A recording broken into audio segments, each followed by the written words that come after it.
রব্বানা আতিনা ফিদ দুনিয়া হাসানাতাও ওয়া ফিল আখিরাতি হাসানাতাও ওয়া কিনা আযাবান নার।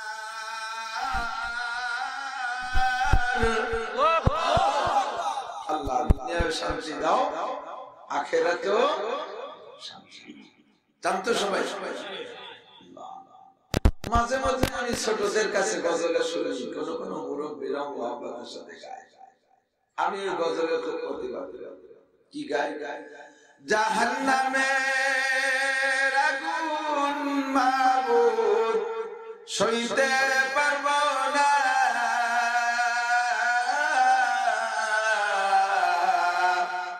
দুনিয়াতে নৌকা দাইয়া আখেরে কাদাইও না। সবাই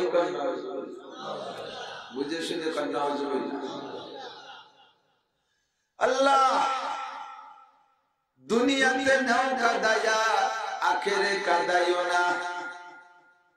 কেন দুনিয়ায় কাঁদবেন? আল্লাহর কাছে যদি বান্দা দুনিয়ায় কাঁদতে চাও, আল্লাহ এমন কাঁদান কাঁদাইতে পারে তুমি ঈমানও ঠিক রাখতে পারবা না।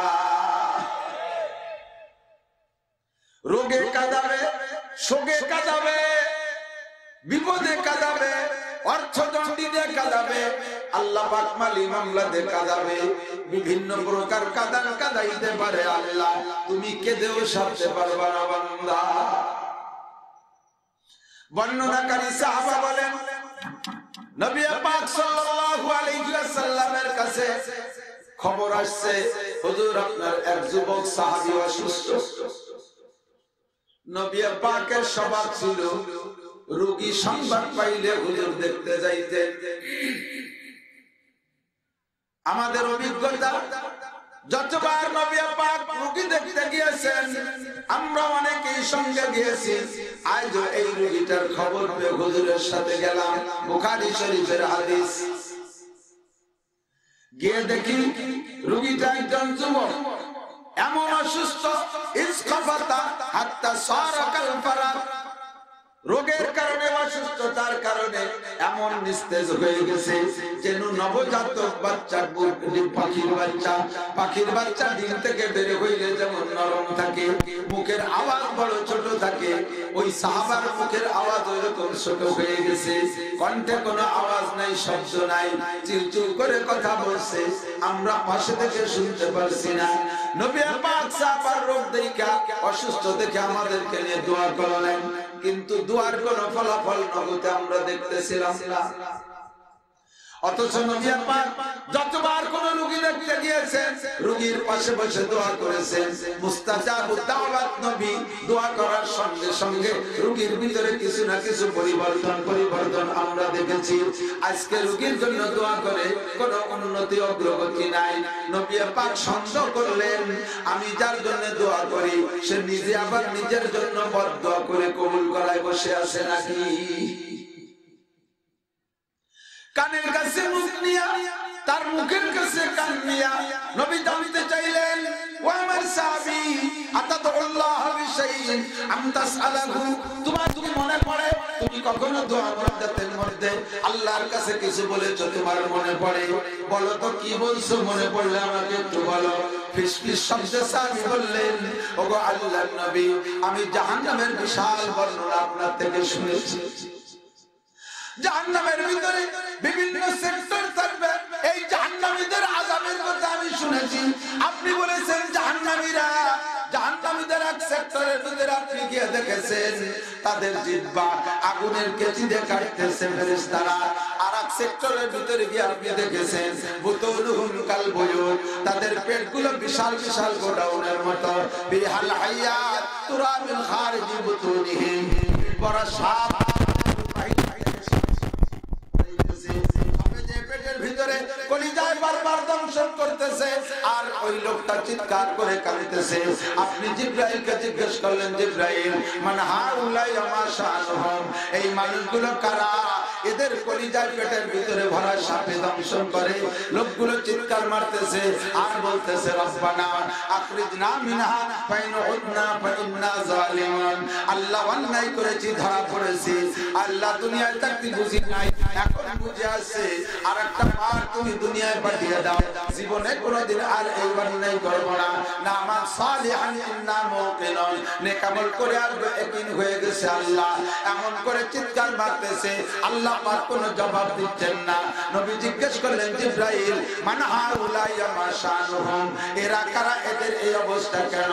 এই কোটি কোটি সাপ তাদের পেটের মধ্যে কোথা থেকে ঢুকলো? কোন অন্যায়ের কারণে পেট ভরা তাদের সাপ? জিবরাইল তো জবাব দিলেন, হাউলাই আকিলাতুর রিবা, ওগো নবী কুল্লু হাউলাই উম্মাতু, এই সবগুলোই আপনার উম্মত, আর এই উম্মত হলো সুদখোর উম্মত। আর রিবা বিদিরহামি কাসিরতু ওয়া সালাসিনা দিনিয়া, আর নবী বলেন আর রিবা 70 জুজআ, সুদ খাইলেও দিলে 70 প্রকার গুনাহ হয়। আলাহা হারমুন বিল্লাহি ওয়া রাসূলিহি, সবচেয়ে বড় গুনাহ হলো সুদখোর এবং সুদদাতার সবচেয়ে বড় গুনাহ হলো 70 প্রকারের গুনাহের মধ্যে 1 নম্বর গুনাহ হলো আল্লাহ আল্লাহর রাসূলের সাথে যুদ্ধ করার গুনাহ। যারা সুদ খায় ও দেয় তারা আল্লাহ আল্লাহর রাসূলের সাথে যুদ্ধ করতেছে। আইসারুহা 70 নম্বরের সবচেয়ে ছোট গুনাহ হলো আইয়ানকে আরজুল উম্মাহ, সুদখোর যদি পুরুষ হয় মায়ের সাথে জিনা করার গুনাহ, সুদখোর যদি নারী হয় বাপের সাথে জিনা করার গুনাহ, সুদদাতা যদি পুরুষ হয় মায়ের সাথে জিনা করার গুনাহ, সুদদাতা যদি মহিলা হয় বাপের সাথে জিনা করার গুনাহ। ওগো নবী আপনি বর্ণনা দিয়েছেন, এমন এমন করে হাজারো জাহান্নামীর বর্ণনা আপনি দিয়েছেন। আমি সেই থেকে আল্লাহর কাছে দোয়া করি, আল্লাহুম্মা আজ্জিলহু লিমা তুআকিবু ফিল আখিরাহ, আল্লাহ আখিরাতে জাহান্নামে যে শাস্তি আমার জন্য বরাদ্দ রেখেছো ওই যে আমাকে দুনিয়ায় দিয়ে নাও, দুনিয়াতে নাও কাদায়া আখেরে কাদাইও না। আমি আল্লাহর কাছে এই দোয়া করেছি, দুনিয়াতে নাও কাদায়া আখেরে কাদাইও না। নবী শুনে বলেন সুবহানাল্লাহ, লা তুতিকুহু ওয়া লা তাস্তাতিউহু, সর্বনাশ করেছে আমার সাহাবী। তুমি কেমন কথা বলেছো?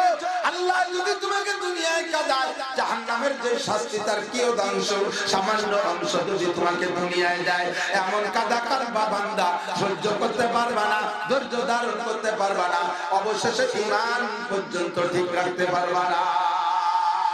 আল্লাহ তাকওয়া, তুমি কি আমার কাছ থেকে শোনো নাই? তুমি কি কোরআনে কারীমের মধ্যে পড়ো নাই? আল্লাহুম্মা আতিনা ফিদ দুনিয়া হাসানা ওয়া ফিল আখিরাতি হাসানা, আল্লাহ দুনিয়া মানে শান্তি দাও, আখিরাতে আমাকে শান্তি দাও।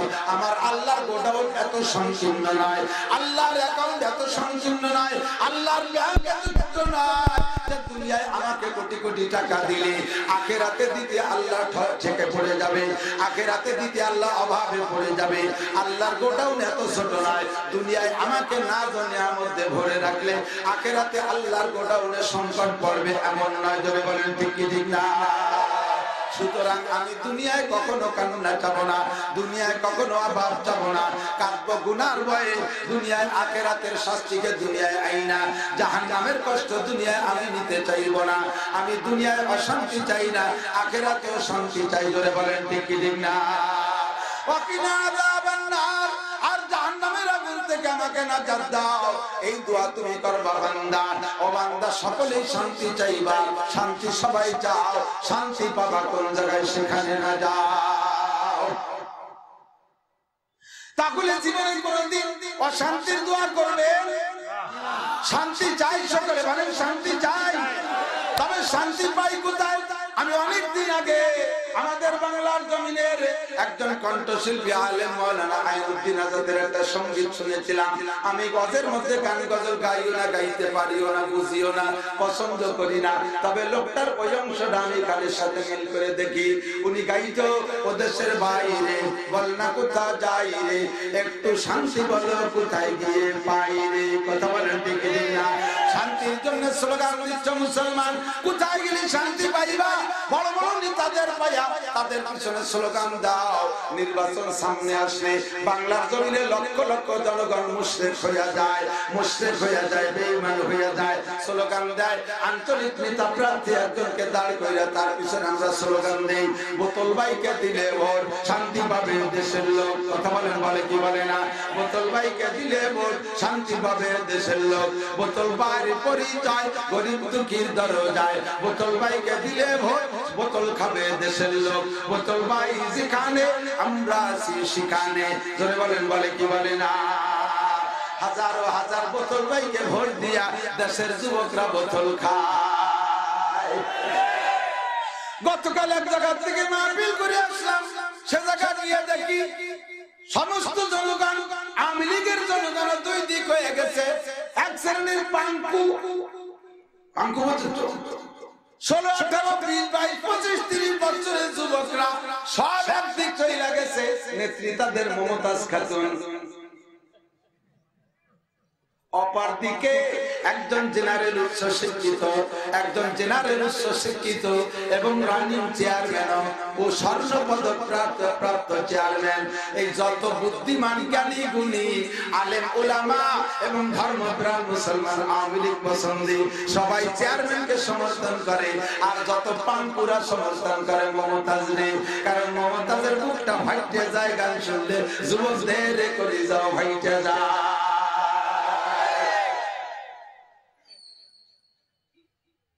ঠিক না?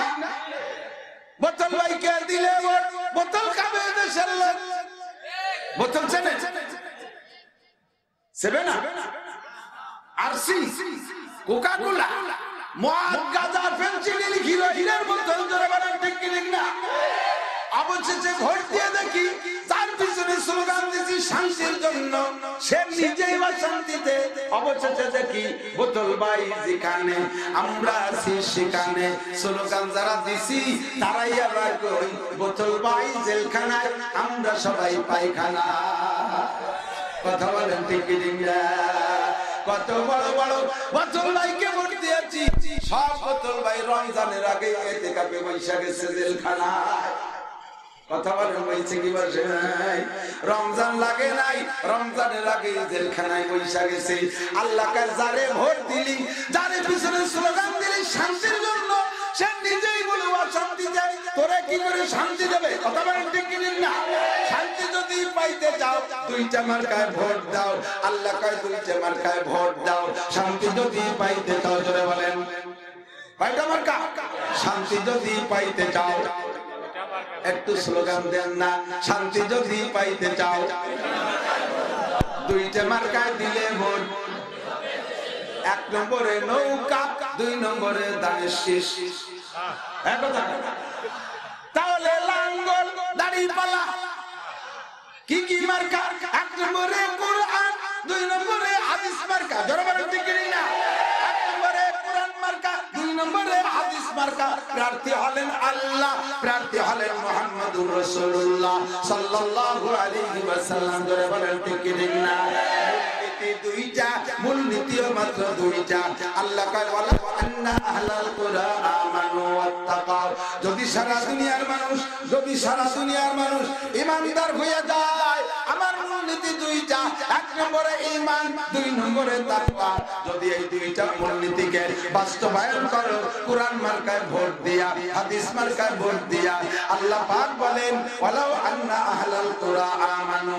যদি দুনিয়ার সমস্ত মানুষ ঈমানদার হইয়া যায়, যদি এক দেশের মানুষ ঈমানদার হইয়া যায়, যদি এক বিভাগের মানুষ ঈমানদার হইয়া যায়, অবশেষে এক গ্রামের মানুষ যদি ঈমানদার হইয়া যায় আর মুত্তাকিন পরহেজগার হইয়া যায়, আল্লাহ পাক বলেন লা ফাতাহনা আলাইহিম বারাকাতিন মিনাস সামাই ওয়াল আরদ।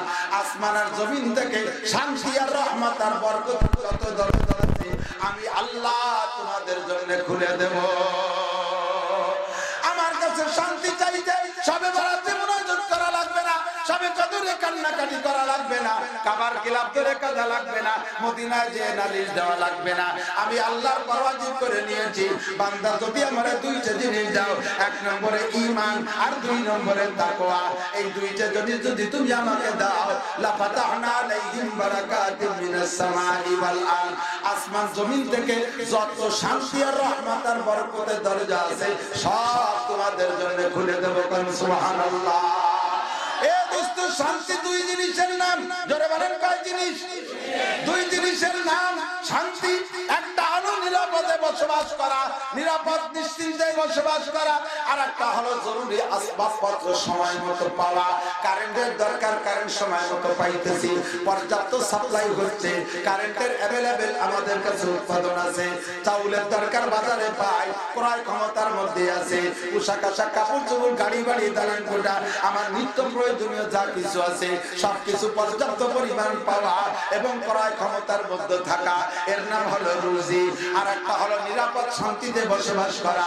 1 কোটি টাকা নিয়ে গাড়িতে কইরা রিকশায় করে বস্তা ভরে নিয়ে 10 কিলোমিটার ফাঁকা রাস্তা দিয়ে যাইব, রাস্তাঘাটে আমাকে জিজ্ঞাসা করার মতো কেউ নাই। একটা যুবতী মেয়ে রাতের অন্ধকারে সুন্দরী মেয়ে সাইজা গুইজা একেবারে ফাঁকা রাস্তাতে 10 কিলোমিটার হেঁটে যাবে, রাস্তায় কোনো যুবক ছেলে তাকে কোনো প্রকার জিজ্ঞাসা করার ক্ষমতা নাই। আল্লাহর ভয় আর ঈমান, আল্লাহর তাকওয়া, খোদার ভয় আর খোদার প্রতি বিশ্বাস, দুইটা জিনিস তার মধ্যে থাকলে এই সমস্ত জায়গায় সে কথা বলে না। ঠিক কি না? এমন নিরাপদ আমার আল্লাহ বলেন, ফালিয়াবুদু রাব্ব হাযাল বাইত আল্লাযী আতামাহুম মিন জু'ইন ওয়া আমানাহুম মিন খাওফ। এই দুই প্রকারের শান্তি যদি পাইতে চাও, দুইটা মার্কায় ভোট দাও। আমার একটা কথা মেনে নাও, এই ঘরের মাবুদের ইবাদত করো, কাবার মালিকের ইবাদত করো, মসজিদের মালিকের ইবাদত করো। সেই মালিক কি দেয়? আল্লাযী আতামাহুম মিন জু', তিনি সকল প্রকার ক্ষুধা মিটাইয়া দেয়, যত প্রকার অভাব আছে সমস্ত অভাব দূর করনেওয়ালা। জোরে বলেন কে? এ বিল ক্লিনটন অভাব দূর করতে পারে না, জোরে বলেন পারে? আমেরিকার অভাব দূর করতে পারে না।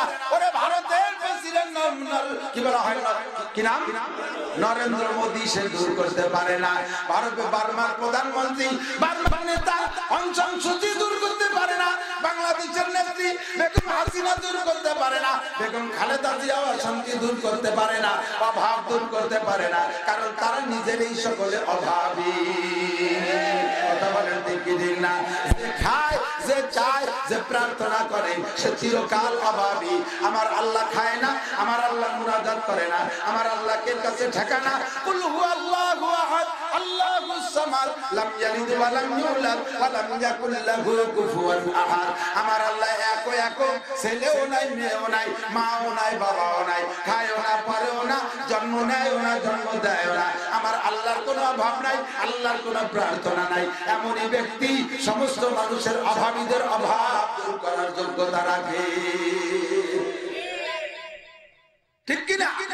এ মুসলমান, ফালিয়াবুদু রাব্ব হাযাল বাইত, সত্যি যদি শান্তি পাইতে চাও, জাগতিক সব শান্তি পাইতে চাও, ওই ঘরের মালিকের ইবাদত করো, যিনি সকল প্রকার অভাব আর টেনশন আর দুষ্কৃতিকারীদের দমন করিয়া দেয়, অভাব দূর করে দেয়। এই মালিকের ইবাদত করো, তাহলেই শান্তি পাইবা। ঠিক কি ঠিক না? এবার কইলাম আমরা ঈমান তো আনছি, শান্তি তো আবার পাই না। কয় ওই ঈমানের কাম না, ঈমান হবে মডেলিং ঈমান। ঈমান যেরকম ঈমান এনেছে আগের মানুষ, ওই রকম একটা ঈমান দাও, আমি আল্লাহ তোমাকে শান্তি দেব। তাদের ঈমানের মতো ঈমান তুমি দাও। আমিনু কামা আমানান নাস। এই ইব্রাহিম খলিলের মা যেমন ঈমান এনেছে, ওই দেশের মহিলারা তুমি ওই রকম একটা ঈমান দাও, তাহলে নমরুদের মতো জালেমের হাত থেকে সন্তানকে বাঁচায়া যেমন তার মায়ের কোলে পৌঁছিয়ে দিয়েছি, আমি আল্লাহ তোমার সন্তানকে ওই রকম তোমার কোলে পৌঁছাইয়া দেব। ওরে মুসা আলাইহিস সালামের মায়ের ঈমানের মতো একটা ঈমান তুমি আমারে দাও, তাহলে সাগরের ভিতরে ফেলানো সন্তান যেমন মায়ের কোলে ফিরিয়ে দিয়েছি, আমি আল্লাহ তোমাকে এরকম ফিরাইয়া দেব তোমার সন্তানকে। এরকম সাহাবায়ে কিরামদের ঈমানের মতো ঈমান দাও। 313 জন হাজার কাফেরের সাথে যুদ্ধ করে যেমন বিজয় লাভ করেছে, ও দুনিয়ার মানুষ তোমরা 200 কোটি 500 কোটি কাফেরের মোকাবেলায় যুদ্ধ করে বিজয় লাভ করতে পারবা।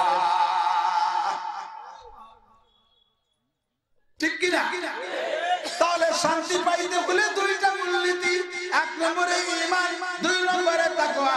আল্লাহ কয় মান ইয়াত্তাকিল্লাহ ইয়াজআল লাহু মাখরাজা ওয়া ইয়ারযুকহু মিন হাইসু লা ইয়াহতাসিব। যে ব্যক্তি আমাকে ঈমানের সাথে তাকওয়া দেয়, আমি আল্লাহ তার জন্য যথেষ্ট হয়ে যাই, তাকে তার অদৃশ্য থেকে রিজিকের ব্যবস্থা করি, আর তার সকল প্রকার দুশ্চিন্তা আমি দূর করিয়া দেই, সকল প্রকার বিপদ থেকে পরিত্রাণের ব্যবস্থা আমি করিয়া দেই। সুতরাং ইত্তাকুল্লাহ হাক্কা তুকাতিহি, আল্লাহকে ভয় করো আল্লাহকে ভয় করার মতো, তাহলে তোমার জাগতিক সমস্ত প্রয়োজন আল্লাহই মিটাইয়া দেবে। সুবহানাল্লাহ। এবার নবী বলেন আল্লাহ বলেছেন দুইটা, ওই দুইটির ব্যাখ্যাকে সাথে রাইখা আমি তোমাদের শান্তির জন্য তিনটা পরামর্শ দেই। এই তিনটা কথা যদি মেনে নিতে পারো, জাগতিক শান্তি সব তোমরা পাইবা। ধরে বলেন কয়টা? মুখস্থ থাকবে কয়টা? আজকের আলোচ্য বিষয় আমার এখানে শেষ হবে ইনশাআল্লাহ। তিনটাকে যদি তুমি ফলো করো, দুনিয়ায় শান্তি পাইবা। নবী বলেন ফাজাহুল আরদ খায়রুম মিন বাতনিহা, তাহলে জমিনের উপরি ভাগ তোমাদের নিচের ভাগের চাইতে আরামদায়ক। ওরে জমিনে বেঁচে থাকা মরার চাইতে শান্তিদায়ক। এক নম্বর কথা শুনে নাও, আল্লাহর নবী বলেন ইজা কানা উমারা এ দুনিয়ার মানুষ, যখন তোমাদের নেতারা হবে ভালো মানুষ। আমার দিক তাকান, জোরে বলেন। নেতারা হবে কাদের নজরে ভালো মানুষ? আল্লাহর নজরে ভালো মানুষ, নবীর নজরে ভালো মানুষ, সাহাবায়ে কেরামদের নজরে ভালো মানুষ, ওলি আল্লাহদের নজরে ভালো মানুষ, ইমানদারের নজরে ভালো মানুষ, হক্কানি আলেমদের নজরে ভালো মানুষ। চোরের নজরে ভালো মানুষ সে ভালো পায় না, লুচ্চর নজরে ভালো মানুষ সে ভালো পায় না, অদস্তর মদখোরের নজরে ভালো মানুষ সে ভালো পায় না। আল্লাহ বলেন ইজা কানা উমারা, যখন হবে তোমাদের দেশের নেতারা ভালো মানুষ, ওই নেতারা কেমন হবে? নেতা হবে নামাজি, নেতা হবে রোজাদার, নেতা হবে তাবলীগওয়ালা, নেতা হবে টুপিওয়ালা, নেতা হবে দাড়িওয়ালা, নেতা হবে হালাল খানেওয়ালা, নেতা হবে মসজিদমুখী, নেতা হবে মাদ্রাসামুখী, নেতা হবে হক্কানি আলেমদের ভালোবাসে। এইরকম যদি হয় তোমাদের নেতা, নেতা হয় এমন যে গভীর রাতে আল্লাহর সাথে যোগাযোগ করে। ঠিক কি না? নিজের প্রার্থী ভাইরা সারা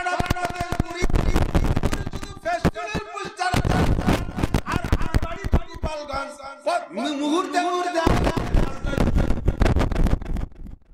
কাছে কাছে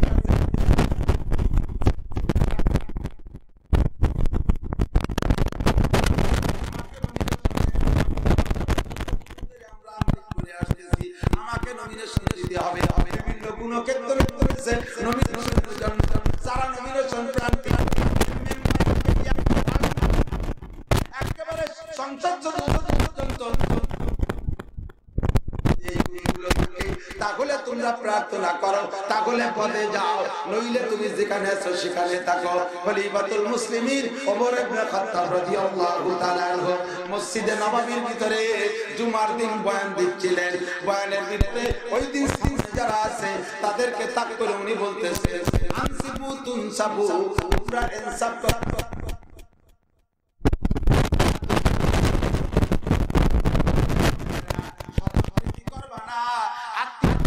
করবা না, চাকরি বাকরি কোন দিক দিয়ে তোমরা তরফদারি আর পার্সিয়াল বাস্তবায়ন করো।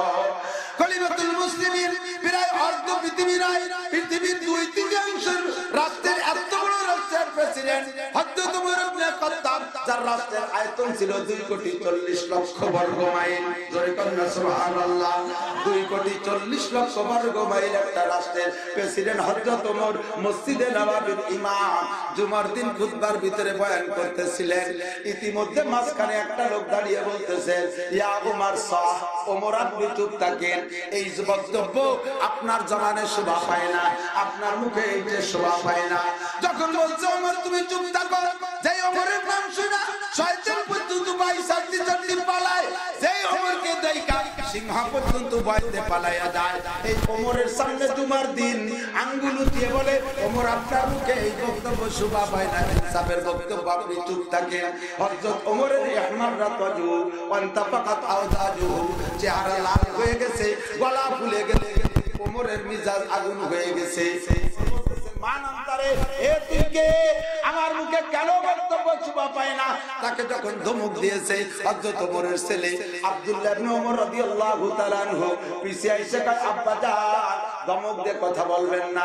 আব্দুল্লাহ ইবনে ওমর বহুত বড় জাহিন ফাহিম লোক ছিলেন, টের পাইছে লোকটা কি কারণে প্রশ্ন করেছে। হযরত আব্দুল্লাহ বলেন, আব্বাজান লোকটাকে ধমক দিয়ে কথা বলবেন না। খলিফাতুল মুসলিমিন তো সেই হওয়ার যোগ্যতা রাখে যার কাছে সমস্ত মানুষ মনের সকল একেবারে আবেগে ব্যক্ত করতে পারে, প্রশ্ন হইলে করতে পারে, জবাব নেওয়ার জন্য জোরে বলেন ঠিক কি ঠিক না? ধমক দিয়ে জবাব দিবেন। লোকটার মধ্যে কোনো অভিযোগ থাকে, আব্বা কিয়ামতের ময়দানে আপনার জান্নাত ঠেকানোর মতো কোনো কারণ আমার নজরে জানা নাই। নবী পাক 10 জন সাহাবার জান্নাতের সুসংবাদ দিয়েছেন, তার মধ্যে 2 নম্বর আপনার। এই লোকটার কাছে যদি কোনো অভিযোগ থাকে, 9 জন সাহাবা হাসতে হাসতে আগে জান্নাতে যাবে, আপনিও পরে যাবেন। তবে অভিযোগের জবাব দিয়ে যাইতে গেলে আপনার কিছুক্ষণ দেরি হয়ে যাবে। অতএব তার অভিযোগটা এখনই শুনে সমাধান করে দেওয়াই হবে আপনার জন্য মঙ্গল।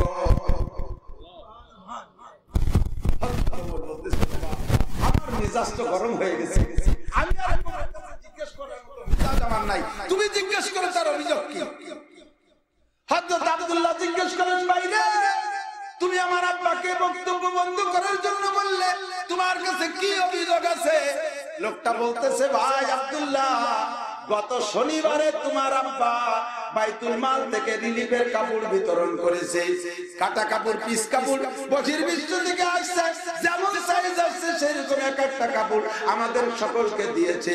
যেই কাপড়ের পরিমাণ এতটুকু ছিল, আমাদের মধ্যে সবচেয়ে বেটে মানুষ যে, সবচেয়ে খাটো মানুষ যে, এক পিস কাপড়ে তার জামা হয় নাই। যার কারণে দেখো গত শনিবারে কাপড়ের জামা পইরা মসজিদে এক আসে নাই। কিন্তু তোমার আব্বার গায়ে দেখতেছি সেই কাপড়ের জামা।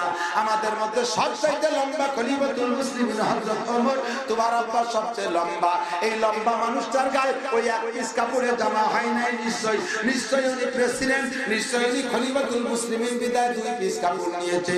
2 পিস কাপড় দিয়ে নিজে জামা বানায়া আমাদেরকে এক পিস করে দিয়ে আবার উনি ইনসাফের বক্তব্য দেয়। তুমি বলো আব্দুল্লাহ, উনার মুখে ইনসাফের বক্তব্য শোভা পায় নাকি?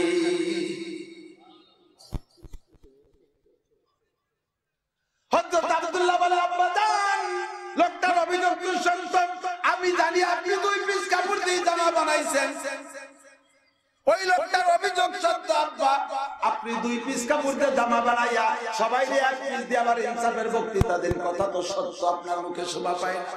দেন এবার জবাব দেন। হযরত ওমর বাস্তব লিগ্যাল অভিযোগে এবার চোখ থেকে পানি ছেড়ে যে মানুষ যত শক্ত ওই মানুষ নরম হইলে ওই রকম নরম হয়। কথা বলেন ঠিক না?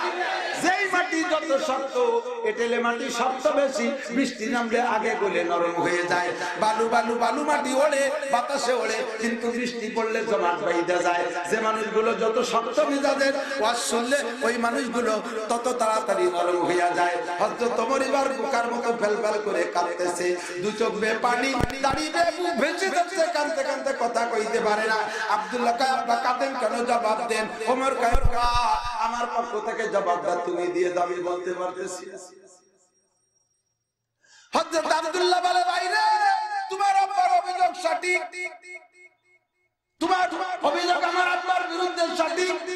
আমার আব্বা 2 পিস কাপড় দিয়ে জামা বানাইছে, তবে ভাই তুমি জেনে নাও আমার আব্বা আল্লাহর কসম বাইতুল মাল থেকে 2 পিস কাপড় নেয় নাই।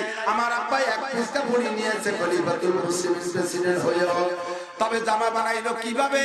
গত শুক্রবারে আমার আব্বা এই অর্ধ পৃথিবীর প্রেসিডেন্ট হইয়া যেই জামাটা পরে নামাজ পড়াইছিলেন, ওই জামাটা কি তোমার মনে আছে কেমন? তা মনে আছে। আমাদের মসজিদের ভিতরে ওই রকম চিহ্ন ছিঁড়া ফাটা কাপড়ওয়ালা একদম সাধারণ মুসল্লিও ছিল না। খলিফাতুল মুসলিমিনের গায়ে ছিঁড়া জামা দেইখা আমারই কলিজাটা ছিঁড়ে যাচ্ছিল। আমি মনে মনে সিদ্ধান্ত নিয়েছি, আগামী শুক্রবারের আগে প্রেসিডেন্টের একটা জামা বানাইয়া দেব। উনি প্রেসিডেন্ট হইয়া ছিঁড়া জামা গাইতে নামাজ পড়াবে, এইটা মানায় না। কিন্তু ব্যস্ততার কারণে পারি নাই। আর আজকে উনার গায়ে নতুন জামা দেইখা সিদ্ধান্ত চেঞ্জ করে দিয়েছি, উনার জামা বানায় দেওয়া যাবে না। এবার আব্দুল্লাহ বলে, বাইরে আমার আব্বার গায়ের ছিঁড়া জামা দেখে যদি তোমার মায়া লাগে, আমি তার সন্তান, বলো আমার কেমন লাগতে পারে?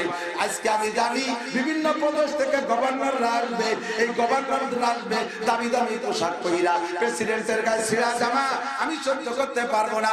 আমার পিস কাপড় আমার আব্বাকে দিয়েছি, আমার পিস আর আমার আব্বার পিস, এই দুই পিস কাপড় দিয়ে আব্বা জামা বানাইছে।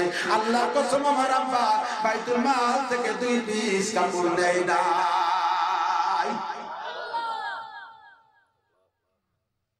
ও দোস্ত, গত 2-3 মাস আগে সারা বিশ্বের হাজিরা মক্কায় যায় হজ করে আসলো। সমস্ত হাজিরা ইহরাম থেকে হালাল হওয়ার জন্য একটা কুরবানি করে। 99% হাজিরা কুরবানির গোশত আনে না, খায় না, কুরবানির ওখানে রেখে আসে। এই দুম্বাগুলো সুন্দর করে প্যাকিং করে গরিব দেশের ভিতরে পাঠাইয়া দেয়। বেশিরভাগ পাই আমরা বাঙালিরা, কোন আলহামদুলিল্লাহ। এই দুম্বাগুলো আছে গরিবদের জন্য, বাঙালি গরিবদের জন্য, যারা কুরবানি করতে পারে নাই, যারা গোশত কিনে খাইতে পারে না, এই দুম্বাগুলো বাংলার জমিনে আসে, প্রত্যেক বছর আসে। দুম্বাগুলো কারা পায় তা যায়নি জানিও না। কথা বলেন ঠিক না? এই দুম্বা খায় কারা? যারা শিল্পপতি গরিব, যারা কোটিপতি গরিব, যারা ইন্ডাস্ট্রিজের মালিক, যারা বড় বড় নেতা, দুম্বাগুলো তারা পায়, গরিবরা দুম্বাগুলো পায় না। আল্লাহু আকবার। তুমি আবার প্রার্থী হইয়া দেশের মানুষের শান্তি দিবা, এই স্লোগান তোমার মুখে শোভা পায় না।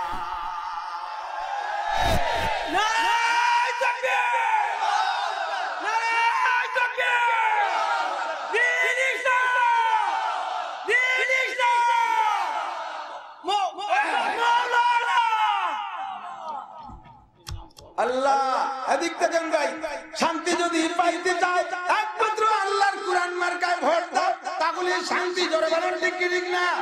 সবাই রে ভোট দিয়ে দেখছি, শান্তির মুখ আমরা চোখে দেখলাম না।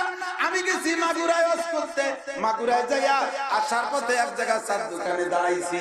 দোস্তরে ইউটিউবে সব আপনারা পেয়ে যাইতেছেন মুহূর্তে মুহূর্তে। চার দোকানে দাঁড়াইছি, চার দোকানে একটু চা খাইবো বলে নামলাম। প্রত্যেকটা চার দোকানে তো মাশাআল্লাহ টেলিভিশন আছে। আপনাদের ওদিকে আছে ইন্টারন্যাশনাল সুন্নাহ, শয়তানের সুন্নাহ। প্রত্যেকটা দোকানে টেলিভিশন, এর দোকানে মাল থাকুক আর না থাকুক টেলিভিশন থাকতে হবে, ঠিক না? আর মৌমাছির মতো ব্যান ব্যান করতে দাঁড়ায় থাকে সেই জায়গা। আমি ওই চার দোকানে দাঁড়ায় থাকি, টেলিভিশন চলতেছে, কিন্তু টেলিভিশনের ভিতরে অন্য কোন প্রোগ্রাম না, জিওগ্রাফি দেখায়, আফ্রিকার জঙ্গলের প্রাণীর বিভিন্ন পিকচার দেখাইতেছে। এক নজর চোখ পইড়া গেল, আমি দেখি ওর ভিতরে বিশাল এক অজাগার একটা কুমিরে ধইরা মুড়াইয়া গিলে খেয়ে ফেলল। দেখছেন না আপনারা? অজাগার কুমির খায়, দেখছেন না? এ অজাগার কুমির খাইয়ে ফেলল। আমি এবার দিকে আসতে জোয়ারি কপাল, আস্ত কুমির অজাগারে কিভাবে খেয়ে ফেলল। আমি যারা বসে আছে তাদেরকে জিজ্ঞেস করলাম এটা কি অরিজিনাল না কোনো ভাবে কম্পিউটার দিয়ে ছবি করছে?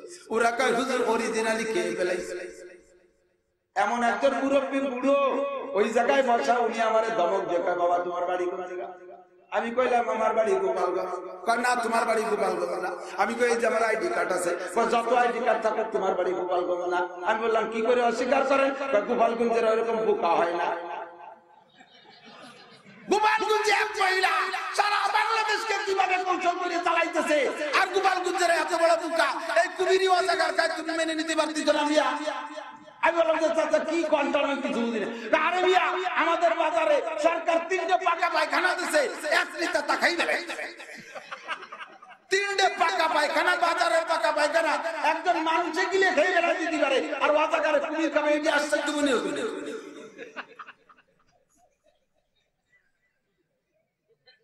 রড সিমেন্ট ইট বালু সহ পাকা পায়খানা নিতে খাইলে, আর কুমিরি অজাগার কাজ তুমি আশ্চর্য হচ্ছ। তারে ভোট দিয়ে তুমি শান্তির আশা করো। ইজা কানা উমর খলিফাতুল মুসলিমিন হযরত আবু বকর সিদ্দিক রাদিয়াল্লাহু তাআলা আনহু 3 বছর সংসার চালাইছেন। উনি রাষ্ট্রপ্রধান, সংসার চালায়, দেশ চালায়। মাঝে মধ্যে জঙ্গলের ঝোপঝাড়ে ছোট্ট একটা কুড়ে ঘর, ওর ভিতরে দিনের দিনে রাতে 3 বার যায়, প্রত্যেক দিন 3 বার যায়। হযরত ওমর একদিন টার্গেট করছে, ওমর কয় ভাই আবু বকর ওই জায়গা 3 বার একা একা যান, নিশ্চয়ই রাষ্ট্রীয় সম্পদ ওই জায়গা কিছু লুকায় রাখতেছে, আমি আপনার সাথে যাব, কি পরিমাণ ওই জায়গা মাল লুকাইছেন দেখ। হযরত আবু বকর বলে ভাই রে ওই ঘরের ভিতরে আমি যাই, তোমাকে আমি নিষেধ করলাম, আমার জীবন চাই কোনোদিন আমার সঙ্গে যাবা না, আমার আড়ালে একা একা ওই ঘরের ভিতরে যাবা না। তবে তোমার ওসিয়াত করা থাকলো আমার মরার পরে যদি তুমি বেঁচে থাকো আর যদি মানুষ তোমারে খলিফাতুল মুসলিমিন বানায়, তুমি সংসদে যাওয়ার আগে তোমার দায়িত্ব দেয়া থাকলো, সংসদে যাওয়ার আগে আগে যাবা ওই ঘরে, ওই ঘরের খবর নিয়া তারপরে তুমি সংসদে যাবা। সিদ্দিক আকবরের অর্ডারে ওমর তার জীবন সে কোনদিন যায় নাই। সিদ্দিক আকবর বেঁচে থাকা কালে হযরত আবু বকরের ইন্তেকাল হয়ে গেল। 3 বছর রাষ্ট্র চালানোর পরে দাফনের আগেই হযরত ওমরকে প্রেসিডেন্ট বানানো হলো। হযরত ওমর রাদিয়াল্লাহু তাআলা আনহু কাফন দাফন শেষ কইরা এবার রওনা দিতে মসজিদে নববীর দিকে। হঠাৎ করে মনে পড়ছে আবু বকর তো আমারে দায়িত্ব দিয়েছিলেন, খলিফাতুল মুসলিমিন দায়িত্ব দিয়েছিলেন ওই ঘরটার খবর নেওয়ার জন্য, আগে যাই আমি ঘরটার খবর নিয়ে আসি। তা আমাকে বলেছিল যতবার যাবা তুমি একা একা যাবা, সঙ্গে কেউ নিবা না, আমি যেমন একা যাই তুমি এরকম একা যাবা, তখন যে দেখবা আমি কি পরিমাণ মাল ওই জায়গা জমা করেছি, তুমিও সেই পরিমাণ মাল জমা করবা। সব সাথীদেরকে বিদায় দিয়া হযরত ওমর একা ঘরের মধ্যে ঢুকছে, গিয়ে দেখে আল্লাহু আকবার, অনেক বয়সী এক বৃদ্ধা মহিলা, সারাটা গা কুষ্ঠ ব্যাধিতে পচা, মুখ গাল ঠোঁট পর্যন্ত পচে গেছে, বুড়ি অন্ধ হয়ে গেছে, কানেরও শ্রবণ শক্তি হারিয়ে ফেলেছে, অন্ধ বুড়ি বয়রা বুড়ি শীতে হা করে শুয়ে আছে, আর মাঝে মধ্যে একটু ফিসফিস করে বলতেছে বাবা আবু বকর তুমি কি মারা গেছো রে বাবা, আমি তুমি কখন আসবা আর আমারে তুমি কখন খানা খাওয়াবা। হযরত ওমর যা দেখে ঘরের মধ্যে কিচ্ছু নাই, শুধু এই বুড়ি এমন করে বিলাপ করতেছে আর কাঁদতেছে। হযরত ওমর এমনিতে আবু বকরের ইন্তেকালে বিরহ যন্ত্রণায় বুকটা ছিদ্র হয়ে গেছে, ওদিকে বুড়ির এই ঘটনা দেখা হযরত ওমর পাগল হয়ে গেছে, আর কোনো কথা না বইলা, বুড়ির সাথে কোনো কথা না বইলা বাসায় চলে গেছে। বাসায় গিয়ে স্ত্রীকে বলতেছে স্ত্রী হযরত সারা দুনিয়ার সারা দেশের মানুষ আমার রাষ্ট্র পরিচালনার দায়িত্ব দিয়েছে, এটা তো অনেক কঠিন কাজ, তার চাইতে কঠিন কাজের দায়িত্ব দিয়ে গেছে হযরত আবু বকর, তাড়াতাড়ি তুমি হালুয়া পাকাও মিষ্টি কইরা জাল দিবা না নরম করে পাকাবা, আল্লাহর একজন মেহমান পড়ে আছে, এক বুড়ি অমুক জায়গা, তার মেহমানদারিতে আমাকে যাইতে হবে, দ্রুত রান্না কইরা ঠান্ডা করো। হযরত ওমরের স্ত্রী হালুয়া পাকাইয়া প্লেটে ঠান্ডা কইরা খলিফাতুল মুসলিমিনকে বলতেছেন আমিও কি আপনার সাথে আসবো? পাই না, এটা তোমার দায়িত্ব না, এ দায়িত্ব আর হলো আমার। ওমর প্লেট ভরে খাবার নিয়ে যাইয়া ঘরের ভিতরে যাইয়া কথাবার্তা না কইয়া হালুয়া হাতে হাতে কইরা নিয়া লুকমাটা মুখের ভিতরে দিছে। যখনই মুখের ভিতরে হালুয়া দিছে, মুখটা ঠোঁট আঙ্গুলগুলো ঠোঁটের সাথে মুখের সাথে মিশছে। হযরত আর ওমরের হাত ছাড়া লাগার সাথে সাথে বুড়ি মুখ বন্ধ কইরা হাত ধরে বসছে। মানান্তা ও বাবা তুমি কে, তুমি কে? আমার আবু বকর বুড়ি অন্ধ চোখে দেখে, এ আমার আবু বকর কোথায়? বলে আমার আবু বকর কখন মারা গেছে।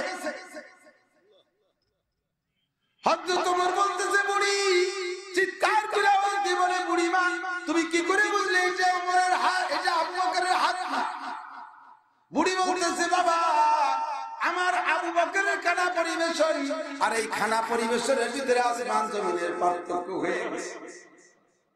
আবু বকর কোনদিন আমার বিছানা পরিষ্কার না কইরা খানা কামাই নাই, তিন বেলা ঈশা নতুন বিছনাই না আমারে নতুন বিছানা এই ময়লা বিছানা সরাইয়া ধুয়ে মুছে পরিষ্কার কইরা নতুন বিছানা বিছাই দিয়া এরপরে আমারে খানা খাওয়াইছে।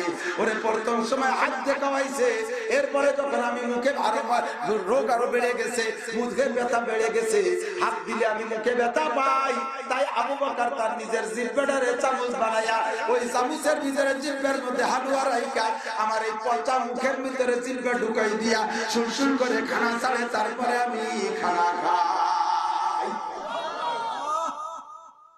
তুমি যখন হাত দিয়ে খানা দিয়েছো আমি বুঝছি নিশ্চয়ই আবু বকরের হাতটা। বলে আমার আবু বকর কোন জায়গায়? হযরত ওমর বলতেছে বুড়ি আবু বকর যেভাবে খাওয়াইছো ওইভাবে খাওয়ানোর মতো দুনিয়ায় কেউ নেই। তোমার আবু বকর আজকে সকালবেলা ইন্তেকাল করেছে, দাফন করে আসছে। ও বুড়ি খাইলে আমার হাত থেকে খাইতে হবে, নইলে আর রাজি হবে না। আওয়াজ শোনার সঙ্গে সঙ্গে বুড়ি এমন একটা চিৎকার মারছে, একে চিৎকারে কলিজাটা ফাইটা বুড়ি কলেমা পড়তে পড়তে দুনিয়ার থেকে বিদায় নিয়েছে। আবু বকরের হাতের খানা খাইয়া বুড়ি রইছে, আর অবশেষে এর হাতের খানা খাই নাই, ওই অবস্থায় বুড়ি দুনিয়ার থেকে চলে গেছে। হযরত ওমর বলেন এই জন্য তো নবী বলেছেন উম্মতের ভিতরে একটাই মানুষ আবু বকর, যার তুলনায় দুনিয়ার কোনোদিন মানুষ হবে না। ও ভাইরে, প্রার্থী হইতে চাও, তুমি দেশের রাজা হইতে চাও, দোয়া মুনাজাত করো, জাতির সেবা করবা, গরিব দুঃখীর দরজায় তোমার পরিচয় দিবা। যদি তুমি এমন হইতে পারো, আল্লাহর নবী বলেন নেতা যদি হয় আবু বকরের মতো, নেতা যদি হয় ওমরের মতো, নেতা যদি হয় উসমানের মতো, নেতা যদি হয় আলীর মতো, তাহলে তোমাদের দেশে শান্তি আসবে। আসমানের জমিন থেকে তোমাদের মরার চাইতে বেঁচে থাকার ভিতরে শান্তি বেশি পাবা। আল্লাহ বাচ্চা শাহজাহান রাহমাতুল্লাহ আলাইহি ফজরের নামাজ পড়িয়া ইশরাক চাশতের নামাজ না পড়িয়া মসজিদ থেকে আসলেন না, এক জায়গায় বসে বাচ্চা শাহজাহান রাহমাতুল্লাহ আলাইহি মসজিদে ফজরের নামাজ পড়িয়া ইশরাক পর্যন্ত তাসবিহ তাহলিলে আছে। দারওয়ান পাহারাদার গার্ড যিনি দরজায় দাঁড়িয়ে আছে, পাহারায় আছে। ইতিমধ্যে ফকির একটা আইসা, বাদশার দারওয়ান তো সেরকম পোশাক, তারে মনে করছে যে এই বুঝি হবে বাদশা। আইসা বাদশা মনে করে বলতেছে বাদশা নামদার আমার কিছু ভিক্ষা দেন। দারওয়ান কা বাবা তুমি ভুল বুঝছো, আমি বাদশা না, বাদশা হলো মসজিদের ভিতরে। ফকিরের বিশ্বাস মসজিদে কোনোদিন বাদশা বসে নাকি, বাচ্চা তো থাকে বাদশার জায়গায়, এই জায়গায় কি বাচ্চা থাকে নাকি? কয় না বাবা মসজিদে আছে বাদশা। মসজিদ বলে ঘুরে কোন জায়গায় বাচ্চারে পায় না, দেখে এক দরবেশ বসে কান্নাকাটি করতেছে। ফিরে চলে আসছে, চলে যায় দরজা বের করি, বের হইয়া দারোয়ান জিজ্ঞেস করে ফকির বাচ্চা তোরে কি দিলে একটু বলে যা। ফকির কয় তুমি মোটে কথা বলবা না, মসজিদের মধ্যে কোনো বাচ্চা নাই, তুই একটা ধোঁকাবাজ আমারে পাঠাইছিস তারা ফকিরের কাছে। কয় না ওই রুনি বাচ্চা, তুই যে চাইবি তাই পাইবি। তার রিকোয়েস্টে ফকির আবার ঢুকছে, হাত পাততে পাততে গেছে বাচ্চা শাহজাহানের কাছে, রুমালটা মাথার উপরে দিয়া বাচ্চা শাহজাহান তো হাত তুলে উপর দিক চাইয়া আল্লাহর কাছে দোয়া মুনাজাত করতেছে, কাঁদতেছে। ফকিরের কাছে যে হাত পাইতে কয় বাচ্চা নামদার আমারে কিছু দেন। হাত পাইতে যেই দেখে বাচ্চা মুনাজাত করতেছে, হাতটা গুটাই নিয়ে পকেটের মধ্যে ফিরে চলে গেছে। দারোয়ান কয় তোরে কি দিলে একটু দেখাই না, দেখাইয়া যা। ও আবারও কয় তুই মোটে কথাই বলবি না। কইতে কইতে বাচ্চা বেরোয় চলে আসছে, সে বলে ফকির চাইলে আবার না নিয়ে চলে যাস কেন? ফকির কয় তুমি যে আমার চাইতে গরিব, তুমি আমারে কি দিবা? কয় আমি তোর সে গরিব কিভাবে বুঝলি? কয় আমি অল্প অভাবী, সামান্য তেমনি খুশি, তাই তোমার কাছে এক হাত দিতে চেয়েছি। তুমি যেন আবার কার কাছে দুই হাত পাইতে বসে আসো। ওরে দুই হাত পাতা ফকির, এক হাত পাতা ফকির কি দিতে পারে? বাচ্চা শাহজাহান কয় আয় ফকির সত্যি কথা বলেছিস, আমি আমার কাছে কিছুই নাই। আমি বলেছি ইন্নাকা আনতাল্লাহুল গনি ওয়া নাহনুল ফুকারা, আমরা সবাই ফকির, আল্লাহই হলো ধনী। ও ফকির আমার কাছে কিছুই নাই, আমি ওই বড় বাচ্চার কাছ থেকে দু হাত পেতে চেয়ে না, তোদের এক হাতের ভিতরে বন্টন করি। আয় আল্লাহ আমারে অনেক দিয়েছে, আমার কাছ থেকে কিছু নিয়ে যা। ফকির কয় বাচ্চা আপনি যে বাচ্চার কাছে দুই হাত পাইতে চাইলেন, উনি কি খালি বাচ্চাদের হাতেই দেয় না ফকিররা চাইছে? তো তো বলতেছে যেই চায় সেই, যাকেই যেই চায় তাকেই নিলেন। ফকির কয় এই কথাটা যদি আগে জানা থাকতো জীবনে কোনোদিন মানুষের কাছে ভিক্ষা করতাম না। আজকে টের পাইছি, বুঝছি তোমরা রাজা বাদশারা বড় লোক হয়েছো কোন জায়গা থেকে, ওই মালিকের কাছ থেকে মোনাজাত করে এখন থেকে তওবা করলাম, জীবনেও কোনোদিন আর মানুষের কাছে হাত পাতবো না। সুবহানাল্লাহ। ওই যা সাআতুন ফাসআলুল্লাহ, চাইতে হলে কার কাছে? জোরে বলেন কার কাছে? আল্লাহর কাছে। নবী কয় এরকম যদি হয় তোমাদের নেতারা, সুলতান হযরত মুঈনুদ্দিন চিশতি রাহমাতুল্লাহ আলাইহি ইন্তেকালের পরে দিল্লির মাঠে নামাইছে ওনার জানাজার জন্য 16 লক্ষ মানুষ জানাজায় হাজির। সুবহানাল্লাহ।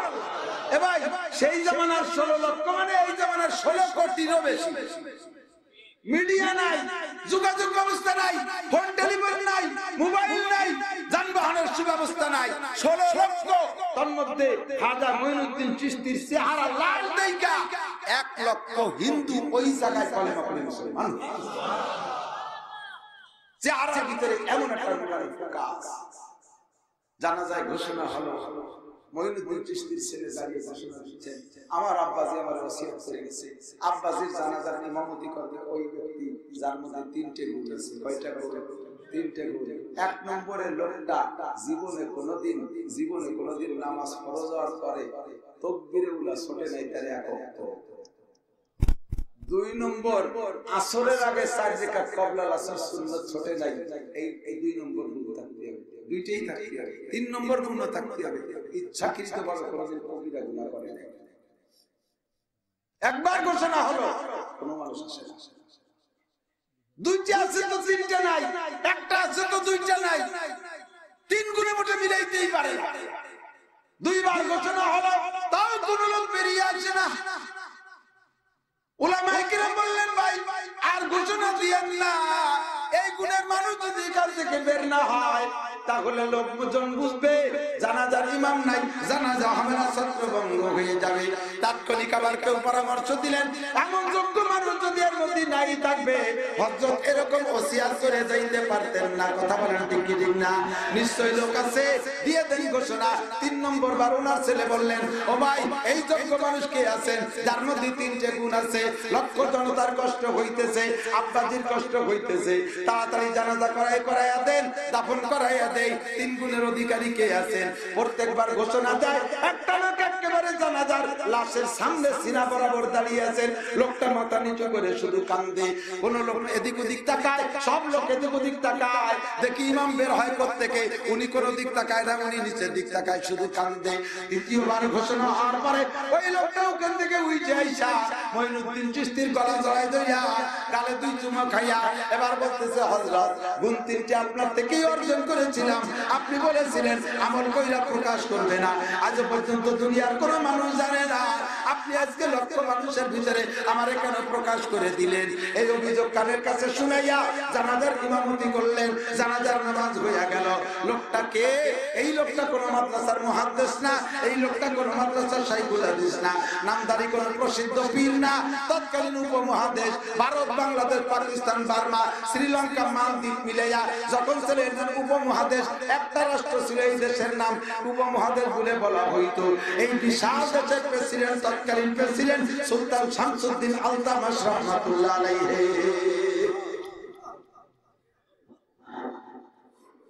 নবী বলে, যখন তোমাদের নেতারা এরকম হবে তখন শুকর আদায় করো, আসমান থেকে ওয়াজরের রহমত নাযিল হবে। সুবহানাল্লাহ।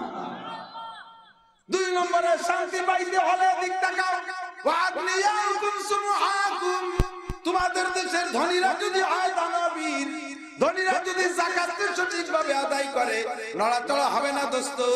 কথার আমার একটা ফাইনাল আছে, একটা কথা শেষে হলো, এদিক তাকান, সমস্ত কিছু শেষে হলো, শেষ ফিনিশিং। কথা বলেন ঠিক কি ঠিক না? শুরুতেই কথা হয় না, শেষে আমার উদ্দেশ্য রয়েছে। গাভীর থেকে দুধ দুয়ান, লাস্টে আপনার উদ্দেশ্য রয়েছে ঘি, অথচ গাভীর থেকে দুধ দুয়াইয়া ওই জায়গায় ঘি পাওয়া যায় না, অনেক পরিশ্রম করে লাস্টে ঘি বানাইতে হয়। কথা বলেন ঠিক না? রাতের এতক্ষণ বসে আছে একটা ঘি হাতে করে নেওয়ার জন্য, একটু অপেক্ষা করেন দোস্ত। 2 নম্বরে শান্তি যদি পাইতে হয়, আল্লাহ নবী বলেন দেশের ধনীরা হইতে হবে দানবীর, ধনীরা যাকাত দিতে হবে সঠিকভাবে। আমি আজ থেকে আরো কমপক্ষে 12-13 বছর আগে ঢাকায় আসছি একদিন আমার মাদ্রাসার কাজে। ইনকিলাবের একটা পত্রিকা কিনিয়া পড়লাম, পত্রিকার ভিতরে লিখেছে, ইসলামিক ব্যাংকালারা তথ্যটা লিখেছে, বাংলাদেশের যত ধনীরা পয়সাওয়ালারা ব্যাংকে টাকা হিসাব রাখে, তাদের এই ব্যবসা বাণিজ্যের ভিতরে যে টাকা আছে ওটা যদি নিসাব পরিমাণ হয় তারও যাকাত দিতে হবে। কিন্তু কার কত টাকা ব্যবসা আছে এটা আমাদের সংগ্রহ করা সম্ভব না। ব্যাংকের হিসাবটা যতগুলি ব্যাংক আছে সমস্ত ব্যাংক থেকে আমরা হিসাব তথ্য সংগ্রহ করেছি। সেই হিসেবে আজকে এই মুহূর্তে যদি সমস্ত পয়সাওয়ালারা তাদের যাকাত অনপড়তি 40 ভাগের একবার যাকাত বের করে, তাহলে এই যাকাতের টাকা আসবে আজ থেকে 13 বছর আগে যাকাতের টাকা আসবে 64,000 কোটি টাকা। কত টাকা? 64,000 কোটি টাকা। 64,000 কোটি টাকার মানে কি? বাংলাদেশে 64টা জেলা আছে, এক এক জেলায় 1000 কোটি করে টাকা ভাগে পাবে। একটা জেলায় যদি 5টা থানা থাকে তাহলে এক থানায় পাবে 200 কোটি টাকা যাকাতের। ওরে একটা থানায় যদি 10টা ইউনিয়ন থাকে, এক একটা ইউনিয়নে পাবে 20 কোটি টাকা যাকাতের টাকা। এই 20 কোটি টাকা যদি একটা ইউনিয়নের গরিবের ভিতরে চেয়ারম্যান সাহেব বন্টন করে, আমি কসম দিয়ে কইতে পারি এই দেশের কোন গরিবরা বেড়া ক্যাডামস কারিতাস বিআরটিভি স্বনির্ভর জাগরণী চক্র আর চাপরশিকা গ্রামীণ ব্যাংক সহ কোন প্রকার সমিতি সুদে কারবারের সাথে জড়িত হইত না। ঠিক কিনা? এই বড় লোকরা মাসে একবার উমরায় যায়, মক্কা যায় উমরায় যায়, মদিনায় যায় উমরায় যায়, লক্ষ লক্ষ কোটি কোটি টাকা খরচ করে। আল্লাহকে হে উমরা, তোর অতবার উমরা করতে আসা লাগবে না। পাশের বাড়ি গরিব আছে, এতিম অসহায় কাঙ্গাল দুঃখিনী বিধবা আছে, তাড়াতাড়ি যা, তাড়াতাড়ি যা। এই যে কি বলা হয় টুনারু ঘাট মাদ্রাসা, এতিমখানার ছেলেরা বোর্ডিংয়ে না খেয়ে কষ্ট পাইতেছে, অমুক জায়গার মাদ্রাসার ছেলেরা কষ্ট পাইতেছে। অনেক রেল স্টেশনে যে দেখ পুরন ভাঙ্গা বগির ভিতরে শত শত মহিলারা তারা অকালে বিধবা হয়েছে, বাপের ভিটে জায়গা নাই, স্বামীর ভিটে জায়গা নাই, ছোট ছোট বাচ্চাদেরকে ওই রেল লাইনের বগির ভিতরে রাইখা ভাঙা বগির ভিতরে ঘর বাড়ি বানাইয়া ওখানে বসবাস করতেছে। বাচ্চাদেরকে রাতের বেলা দুমুঠো খাওয়াই দিয়া পোশাক আশাক যা আছে পইরা অলংকার পরে রাতের অন্ধকারে বেরিয়ে পড়তেছে। এক শ্রেণীর চরিত্রহীন পুরুষ সেখানে করে তাদের সাথে রাতের বেলায় দেহ ব্যবসা কইরা 200-500 টাকা কামাই করে নিয়ে ওই যে সন্তানদেরকে লালন পালন করতেছে। এ গুমরা, তুই উমরা করতে আইছা মাসে মাসে টাকা নষ্ট না কইরা ওই টাকাটা গরিবদেরকে দে, ওই বিধবা মহিলাদেরকে দে, তারা 4টা হালাল রুজি খাইয়া আমি আল্লাহর মুখী হয়ে যাক, তারা পবিত্র রুজি খাক, সন্তানগুলোকে নষ্ট না করুক। জোরে বলেন ঠিক কি ঠিক না? উলামা হযরত ছেলে হযরত আব্দুল্লাহ ইবনে মুবারক রাহমাতুল্লাহ আলাইহি রাইসুল মুহাদ্দিসিন, সারা দুনিয়ার সমস্ত শাইখুল হাদিস যাইয়া আব্দুল্লাহ ইবনে মুবারকের সাথে মিশালা। আমি এক শাইখুল হাদিসের সিরিয়ালে পড়ছি, হুজুর আরেক শাইখুল হাদিসের সিরিয়ালে পড়ছে, হুজুর আরেক শাইখুল হাদিসের সিরিয়ালে পড়ছে। সব শাইখুল হাদিস যাইয়া যে জায়গা মাথা বসে তিনি আব্দুল্লাহ ইবনে মুবারক। এই আব্দুল্লাহ ইবনে মুবারক বহুত ধনী মানুষ ছিলেন। এক বস্তা স্বর্ণের টাকা নিয়ে যে হজে গেলে অনেক গরিবরা ভিক্ষা চায়, এই উদ্দেশ্যেই বস্তা ভরে স্বর্ণের টাকা নিয়ে উনি রওনা দিয়েছে। সাথে একজন খাদেম। যাইতে যাইতে অনেক দূর যাইয়া এক জায়গায় তাবু লাগাইছে, ওখানে কিছু বিশ্রাম করবেন, রেস্ট নেবেন। দেখে তাবুর দরজা বসে দেখতেছেন একটা যুবতী মেয়ে। যুবতী বোঝা যাচ্ছে কিন্তু শারীরিক ভাবে কোন মেয়েরই গঠন নাই, শরীরের চামড়া হাড়ের সাথে লেগে গেছে, মেয়েটা দুলাই গেছে, সামনের দিক কুজো হয়ে গেছে, হাতে একটা মরা মুরগি, পর্যাপ্ত পোশাক নাই। মহিলাটা এই নিচের দিক চাইয়া এই মুরগিটা হাতে নিয়ে ঘুমটা মুড়ি দিয়ে রাস্তা দিয়ে হেঁটে যাচ্ছে। আব্দুল্লাহ ইবনে মুবারক বলে, এক গোলাম যাও তো দেখো তো এই মেয়েটা কি মরা মুরগি হাতে নিয়ে যায় কেন? মুরগিটা তো জবাই করা মুরগি না, মরা মুরগি। কাছে নিয়ে যে দেখে যে সত্যি মরা মুরগি। জি হুজুর মরা মুরগি। মেয়েটাকে একটু ডাকো তো। মেয়েটাকে ডেকে নিয়ে আসছে তাবুর পাশে আড়ালে, বলছে মা তুমি মরা মুরগি নিয়ে কোথায় যাচ্ছ? মেয়েটি বলছে হুজুর আমার কথা বলার শক্তি নেই, কয়েকদিন খাই না, আমার ঘরে ছোট ছোট ভাই বোন আছে, তারাও ক্ষুধার জ্বালায় নিস্তেজ হয়ে গেছে। বৃদ্ধ আব্বা মা তারাও না, বাহিরে অন্য জায়গায় আছে। আমাদের এলাকায় আমরা মুসলমান বিদায় আমাদের এলাকায় খাদ্য সামগ্রী ঢুকতে দিচ্ছে না, চালেন বাচ্চা, আমরা বড় অভাবে আছি। যদি পয়সা পাশে কিনে রেখে দিতে পারবো, আমাদের কোনো ইনকাম সোর্স নাই, আমরা বড় অসহায়। তাই এখন ঘরের থেকে বের হয়েছি ছোট ভাই বোনকে বাঁচানোর জন্য। রাস্তায় যা পাই তাই দিয়ে যাবো। আমাদের এখন মর্দার খাওয়া হালাল হয়ে গেছে। রাস্তায় বেরোয় দেখে একটা মরা মুরগি পাইছি, তাই দিয়ে যাইতেছি। আব্দুল্লাহ বিন মুবারক কাঁদতেছে, শুনি কেঁদে দিচ্ছে, চোখ থেকে পানি কাঁদতেছে। উনি বলছেন, মাগো এই অবস্থা কি তোমার এখানে নাকি আরো আছে? আমাদের মহল্লার সমস্ত মানুষের এই অবস্থা। আব্দুল্লাহ ইবনে মুবারক হজের নিয়তে রওনা দিয়েছেন মক্কায়। এই সফরের এই ঘটনা গোলামকে বলছে, গোলাম এখান থেকে বাড়ি ফিরে যেতে কয় টাকা লাগবে? কয় হুজুর 20 টাকা লাগবে। কয় বস্তা থেকে 20 টাকা আলাদা করো, 20 টাকা তোমার আলাদা ব্যাগে রাখো, চলো বস্তা নিয়ে চলিয়া যাই। ওই মহিলাটাকে পয়সা দিছে একটু বেশি, পাড়ার সমস্ত বাড়ি বাড়ি ঘুইরা 1 বস্তা স্বর্ণের টাকা বিতরণ করে দিয়ে কয় যাইবার হজে যাব না, আরো ধর আগে করছি, এবার চলিয়া যাই। তারপরের টাকা বিতরণ করিয়া দিয়া আল্লাহর বান্দা চলে গেছে। নবী পাক বলেন, ওয়া আগনিয়াকুম সুমহাতুম, যখন তোমাদের দেশের ধনীরা হবে এমন দানবীর, গরিবদের দিকে লক্ষ্য করে, তখন তোমাদের জন্য মরার সাথে দুনিয়া বেঁচে থাকার দোয়া করা দরকার। দুনিয়াটা তোমাদের জন্য জান্নাতের মতো হইয়া যাইবে। 3 নম্বর শান্তির উপকরণ হুজুর বলেন, ওয়া উমুরুকুম, সব কথার শেষ কথা, ওয়া উমুরুকুম, এদিক থেকে মুসলমান, ওয়া উমুরুকুম শুরা বাইনাকুম। নবী বলেন, যখন তোমাদের প্রত্যেকটা কাজ পরামর্শ সাপেক্ষে সম্পাদন হবে, তখন তোমাদের জন্য দুনিয়া হবে জান্নাত। যখন সুবহানাল্লাহ, সব কাজ মাদ্রাসার মোতাবেক শিক্ষকদের নিয়ে পরামর্শ করে কাজ করবে, স্কুলের হেডমাস্টার মাস্টারদের নিয়ে পরামর্শ করে কাজ করবে, কলেজের প্রিন্সিপাল প্রফেসরদেরকে নিয়ে পরামর্শ করে কাজ করবে, চেয়ারম্যান সাহেব মেম্বারদেরকে নিয়ে পরামর্শ করে কাজ করবে, সংসারের আব্বা সংসারের সকলকে নিয়ে পরামর্শ করে কাজ করবে। এই দোস্ত এমপি সাহেব ওনার সিটের ভিতরে সকল নেতাদেরকে নিয়ে পরামর্শ করে কাজ করবে, প্রধানমন্ত্রী এমপি মহোদয় মন্ত্রীদেরকে নিয়ে পরামর্শ করে কাজ করবে। বলে আর কোনো অশান্তি থাকতে পারে? জোরে বলেন ঠিক কি ঠিক না? যখন তোমাদের এখানে পরামর্শ থাকবে না, তখন তোমাদের অশান্তি চলে আসবে। ঠিক ঠিক যখন তোমাদের পরামর্শ থাকবে না, যখন নিজে মাতবাড়ি করতে থাকবা, তখন তোমাদের পরামর্শ থাকবে না, অশান্তি দানা গাড়বে। ঠিক ঠিক সারা দুনিয়ায় বিশ্ব চ্যাম্পিয়ন দাওয়াত ও তাবলীগের কাম কি সুন্দর সুন্দর ভাবে চলতেছিল। হযরত মাওলানা ইমামুল হাসান সাহেব রাহমাতুল্লাহ আলাইহির ইন্তেকালের পরে, বাংলাদেশে মাওলানা আব্দুল আজিজ সাহেব রাহমাতুল্লাহ আলাইহির ইন্তেকালের পরে পরামর্শ সাপেক্ষে সারা দুনিয়ায় তাবলীগের কাজ চলতেছিল। যখনই তাবলীগের ভিতরে পরামর্শ সিস্টেম বন্ধ করে দিয়ে একক নায়কতন্ত্র শুরু হয়ে গেছে, তখন সারা দুনিয়ায় তাবলীগের কাজের ভিতরে ব্যাঘাত শুরু হয়ে গেছে। যেখানে প্রত্যেকদিন 1000 কাফের কলেমা পড়ে মুসলমান হইতো, এখন সারা পৃথিবীতে সেই কাজ বন্ধ অনেকটা। অদুস্তান যাই মসজিদে প্রত্যেক মাসে 4-3 দিনের জামাত বের হইতো, এখন 1 মাসের ভিতরে 2 মাসের ভিতরেও একটা জামাত বের হচ্ছে না। দ্বন্দ্ব কলহ কোন দলের থেকে আসবে, এই নিয়ে প্রত্যেকে বিশাল সন্দেহের মধ্যে রয়েছে, বিশাল সন্দিহানের মধ্যে রয়েছে। এখন সারা বাংলাদেশটায় বিশ্বব্যাপী এই তাবলীগের কাজ নিয়ে বিশাল একটা আতঙ্ক বিরাজ করতেছে। ধরে বলেন ঠিক কি ঠিক না? এখন এই মুহূর্তে আমাদের করণীয় কি? পশ্চিমে গডফাদাররা দাদা বাবুরা কি করছে জানেন? এটা একটা খেলা জমা দিয়েছে। পুরা দেখছে মুসলমান বাড়তেছে, 5 জায়গায় কাজ করতেছে মুসলমান। বলবেন কয় জায়গা? 5 জায়গায় কাজ করতেছে মুসলমান। 1 নম্বরে কওমি মাদ্রাসা, এখানে মুসলমান তৈরি হচ্ছে। 2 নম্বরে দাওয়াত ও তাবলীগের মেহরাব, 3 নম্বরে হক্কানি পীর মাশায়েখদের খানকা, 4 নম্বরে বক্তাদের মাধ্যমে মাঠে ময়দানে মুসলমানদের কাজ চলতেছে, 5 নম্বরে মসজিদের ইমামদের মাধ্যমে মুসলমানদের কাজ চলতেছে। এই 5 জায়গার মেহনতের ওসিলায় সারা বিশ্বে লক্ষ লক্ষ মুসলমান বেড়ে যাইতেছে।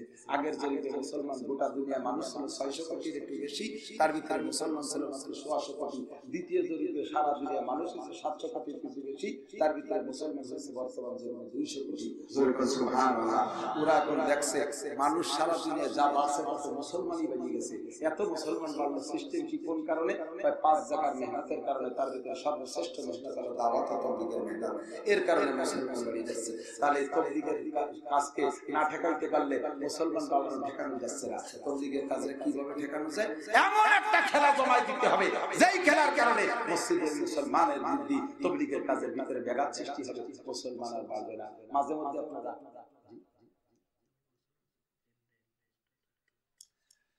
আল্লাহু আকবার, মাঝে মধ্যে বাতি জ্বালাইলে অনেক পোকা আসে, দেখছেন না প্যান্ডেলে? দেখছেন নাকি লাইট জ্বালাইলে অনেক পোকা আসে না? তেমনি এই লাইট জ্বালাইলে পোকা আসে। আগে তো এই লাইট ছিল না, মোমবাতি জ্বালাইলে পোকা আসে হালকা হালকা। তো মোমবাতি জ্বালাইছে, চতুর্দিক দিয়ে লক্ষ লক্ষ পোকা আইসা ওই আগুনের মধ্যে পড়ে পড়ে পুড়ে মরতেছে। একজন পোকা দরদি ওই জায়গায় যাইয়া দেখে খুব কাঁদতেছে, এই লক্ষ লক্ষ পোকা আগুনের মধ্যে পড়ে পড়ে পুড়ে মরতেছে, এদের জান কিভাবে বাঁচানো যায় এইগুলো কাঁদতেছে। আর একজন এসে তার বুদ্ধিজীবী পরামর্শ দিতেছে, এই পোকার প্রতি তোমার যখন মায়া লাগতেছে, পোকা পুড়িয়ে মরতেছে, ঠেকাইতে চাইতেছ, তাহলে পোকাতে জান বাঁচানোর জন্য সিস্টেম আছে। সারা দুনিয়া ব্যাপারে মশারি টানাই দাও, সারা দুনিয়া ব্যাপারে মশারি টানাই দাও, সব জায়গায় মশারি টানাই দিলে পোকা আসতে পারবে না, পোকা পুড়িয়ে মরবে না। এখন কয় যে ওরে পাবো এত মশারি আমি পাবো, সারা দুনিয়া ব্যাপারে মশারি টানাই সম্ভব? তাহলে কি করা যায়? এর মধ্যে পশ্চিমের বিজ্ঞানী বুদ্ধিজীবী একটা এসে পায়, এই পোকার জান বাঁচানোর জন্য সিস্টেম আমার একটা জানা আছে। কি সিস্টেম? শুধু মগজক বাঘ মে জানে না দো, তারপর শুধু মৌমাছিরে ফুল বাগানে যা বন্ধ করে দাও, তাহলে সমস্ত পোকার জান বেঁচে যাবে। মৌমাছিরে ফুল বাগানে যা বন্ধ করলে এই পোকার জান বাঁচবে। এর ওসিলা ছিল, এর সূত্র কি? আগে ঠেকা তারপরে বলি। শুধু এক মৌমাছি তো এক দলে ঠেকানি কোনো ঘটনা না, কারণ আগে বুঝাই বলো কিভাবে মৌমাছিরে ঠেকাইলে পারে পোকার জান বাঁচবে। কয়টা শুনিলে এদিক থেকে ভালো করে বল। মৌমাছি যদি ফুল বাগানে যাইতে না পারে, মধু আনতে পারবে না। মধু না আনলে মধুর সাথে মোম আসে, মোমও আসবে না। মোম না আসলে চাকে মোম হবে না। মধুর চাক বলে না, চাকে মোম হবে না। চাকে মোম না হইলে মোমের অস্তিত্ব থাকবে না। আর দুনিয়ায় মোম না থাকলে মোমবাতি হবে না। মোমবাতি যদি না হয় তাহলে জ্বলবে না, যে না জ্বললে আগুন হবে না, আর আগুন না হইলে এই পোকার হবে না। এই জন্য তোর অত ব্যাখ্যা দেওয়ার সময় নাই। তুই শুধু মৌমাছিরে ভুল বাগানে যা ঠেকা, এক প্রকারের পোকা ঠেকাতে গেলে পরে এই পোকাগুলো জানিয়েছে। ওই সুবহানাল্লাহ, তোমার দ্বারা সম্ভব।